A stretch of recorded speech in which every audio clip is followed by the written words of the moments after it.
Muy buenas. Hoy nos vamos a meter de lleno en un tema fascinante, los 4 dogmas marianos de la Iglesia Católica.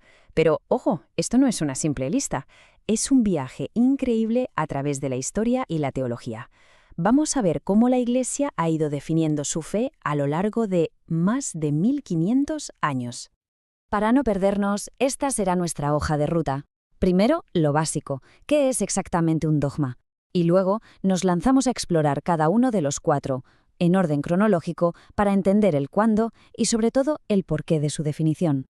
Venga, pues antes de meternos en materia con el primer dogma, es fundamental que tengamos claro qué significa esta palabra. Porque no es una opinión más, ni una regla sin importancia. Es algo mucho más profundo.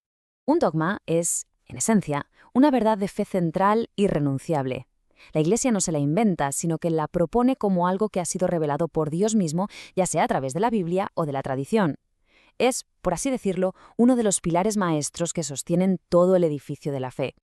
Muy bien, pues arrancamos el viaje. Nuestra primera parada nos lleva hasta el siglo V, a un momento clave para la Iglesia primitiva, el Concilio de Éfeso, en el año 431.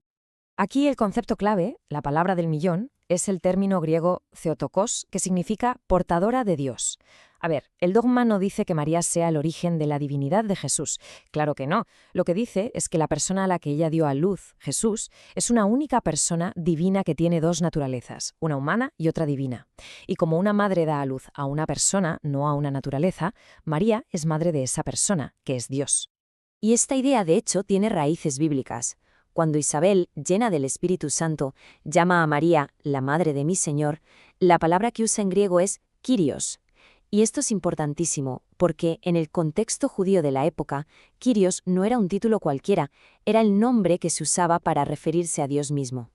La polémica saltó con Nestorio. Él propuso otro título, Cristo Tokos, que significa Madre de Cristo. Su idea era que María solo fue madre de la parte humana de Jesús. La Iglesia rechazó esto de plano. ¿Por qué? Pues porque si se niega que María es Madre de Dios, lo que se está haciendo en el fondo es partir a Jesús en dos. Por un lado el hombre Jesús, por otro el Verbo divino. Defender el título Theotokos era en realidad defender que Cristo es una sola y única persona. Avanzamos ahora un par de siglos en el tiempo, hasta el año 649. En el Concilio de Letrán se define el segundo dogma, que profundiza todavía más en la figura de María. Este dogma afirma 3 cosas muy concretas. Primero, que María era virgen antes de concebir a Jesús. Segundo, que lo fue durante el parto, lo que se entiende como un hecho milagroso. Y tercero, que permaneció virgen después del parto, durante el resto de su vida. Claro, aquí siempre surge la misma pregunta. ¿Y qué pasa con los hermanos de Jesús que aparecen en la Biblia? Bueno, pues la clave está en el idioma original, en el griego. La palabra que se usa es adelphoi, y resulta que adelphoi no significaba únicamente hermano biológico. Era un término mucho más amplio que se usaba para parientes cercanos en general, primos, sobrinos, miembros del mismo clan. Por poner un ejemplo claro, en el Antiguo Testamento se llama a Lot, hermano de Abraham, y en realidad era su sobrino. Y además hay otras pistas en la propia Escritura. Por ejemplo, la pregunta de María al ángel sugiere que ella ya tenía un propósito de virginidad. Y luego está esa escena en la cruz, que es increíblemente reveladora. Jesús le pide al apóstol Juan que cuide de su madre. Hay que pensar una cosa, si María hubiese tenido otros hijos, según la costumbre judía, habrían sido a ellos los responsables de cuidarla, ¿no? Y ahora nos preparamos para dar un salto en el tiempo, pero un salto gigantesco. Dejamos atrás la Iglesia de los primeros siglos y aterrizamos más de 1200 años después, en 1854. Mucho cuidado aquí, que es un error muy común. Este dogma no se refiere a la concepción de Jesús, se refiere a la concepción de la propia María en el vientre de su madre, Santa Ana. Lo que sostiene es que por una gracia especialísima de Dios, ella fue preservada del pecado original desde el mismísimo primer instante de su existencia. Uno de los apoyos bíblicos para esta idea está en el saludo del ángel Gabriel. La palabra que usa en griego es que charitomene. Esto no es un simple llena de gracia. Gramaticalmente es un participio perfecto, lo que indica un estado que empezó en el pasado y que continúa en el presente. O sea, no es que María reciba la gracia en ese momento, sino que su estado permanente es el de estar totalmente llena de gracia. Aquí la teología se pone muy interesante. A ver, si María no tuvo pecado, ¿significa que no necesitó un Salvador?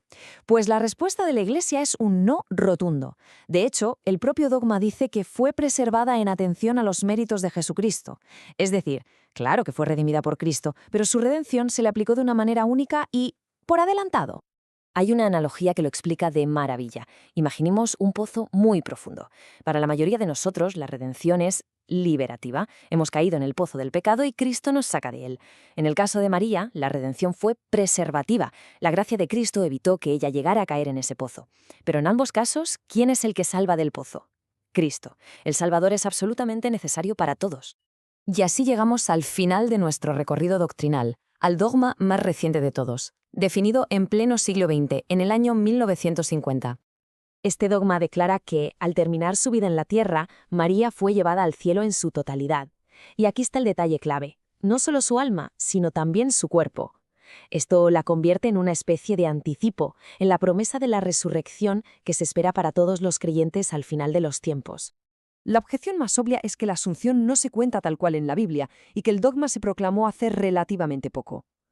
La postura católica aquí es que la definición de 1950 no fue una invención, fue más bien la confirmación solemne e infalible de una verdad que la Iglesia había creído de forma universal durante siglos, como parte de su tradición. El razonamiento teológico que hay detrás es fascinante, pero quizá el argumento más impactante no es teológico, sino histórico.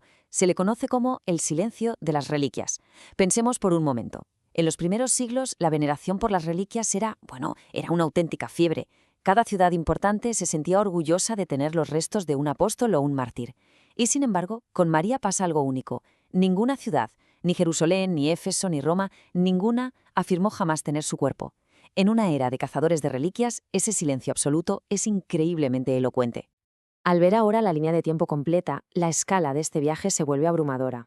Del 431 al 649, y de ahí un salto enorme a 1854, para terminar en 1950. Es un desarrollo de la doctrina que abarca casi toda la historia de la Iglesia, con periodos larguísimos de reflexión entre una definición y otra. Y lo realmente interesante es ver cómo estos 4 dogmas no son piezas sueltas. Encajan perfectamente, creando un retrato teológico coherente. A ver, si es la Madre de Dios, tiene mucho sentido que fuera siempre virgen. Si va a ser el sagrario viviente de Dios, es lógico que fuera inmaculada, sin pecado. Y si fue inmaculada, es coherente pensar que no sufrió la corrupción del sepulcro y que fue asunta al cielo. Todo está conectado. Y todo esto nos deja con una reflexión final. ¿Qué nos dice sobre la fe y la tradición el hecho de que a veces las verdades más profundas necesiten siglos, incluso milenios, para ser articuladas del todo? Es una pregunta que nos invita a pensar sobre la paciencia de la historia y sobre cómo se desarrolla la creencia a lo largo del tiempo. Gracias por habernos acompañado en este viaje.